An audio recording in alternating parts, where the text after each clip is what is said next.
अस्सलाम वालेकुम दोस्तों। आखिरत के हालात। हुजूर की शफाअत कई तरह की होगी। बहुत से लोग आपकी शफाअत से बेहिसाब जन्नत में जाएंगे। बहुत से लोग जो जहन्नम के लायक होंगे हुजूर की सिफारिश से जहन्नम से बच जाएंगे, और जो गुनहगार मुसलमान जहन्नम में पहुंच चुके होंगे वे हुजूर की शफाअत से जहन्नम से निकाल लिए जाएंगे। जन्नतियों की शफाअत करके उनके दर्जे बुलंद कराएंगे। कौन कौन से लोग शफाअत करेंगे?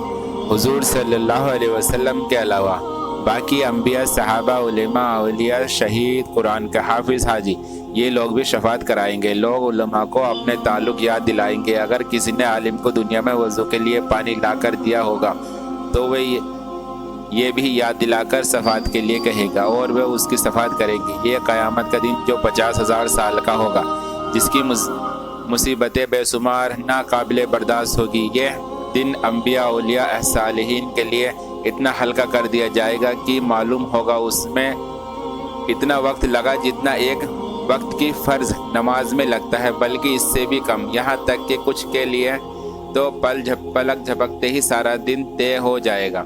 सबसे बड़ी नेमत जो मुसलमानों को उस दिन मिलेगी, अल्लाह का दीदार होगा।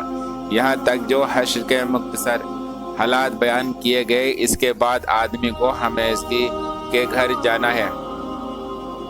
किसी को आराम का घर मिलेगा जिसके ऐश व आराम की कोई इंतहा नहीं, उसको जन्नत कहते हैं। किसी को तकलीफ के घर में जाना पड़ेगा जिसकी तकलीफ की कोई हद नहीं, जिसे जहन्नुम कहते हैं। जन्नत जहन्नुम हक है, इनका इनकार करने वाला काफिर है। जन्नत जहन्नुम बन चुके हैं और अब मौजूद है।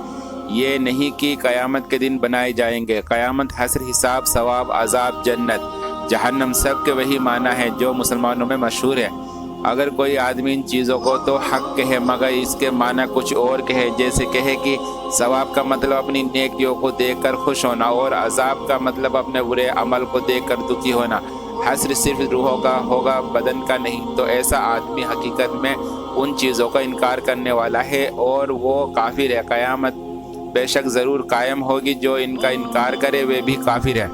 हश्र रूह और जिस्म दोनों का होगा। जो कहे सिर्फ रूह उठेगे, जिस्म जिंदा नहीं होगा, वे भी काफिर है। दुनिया में जो रूह है जिस बदन में थी उस रूह को हश्र उसी बदन में होगा। ऐसा नहीं कि कोई नया बदन पैदा करके उसमें रूह डाली जाएगी। बदन के हिस्से मरने के बाद इधर उधर हो गए और जानवरों की खुराक बन गए, मगर अल्लाह उन सबको जमा करके क़यामत के दिन उठाएगा। हिसाब हक है, हिसाब होगा। जो हिसाब ना माने वो काफिर है। कानून शरीयत हिस्सा एक दूसरों को भी शेयर करें। अब हमारे चैनल पर नए हैं तो हमारे चैनल को सब्सक्राइब करें, लाइक, कमेंट्स और शेयर करते जाएं। अस्सलाम वालेकुम व रहमतुल्लाहि व बरकातहू।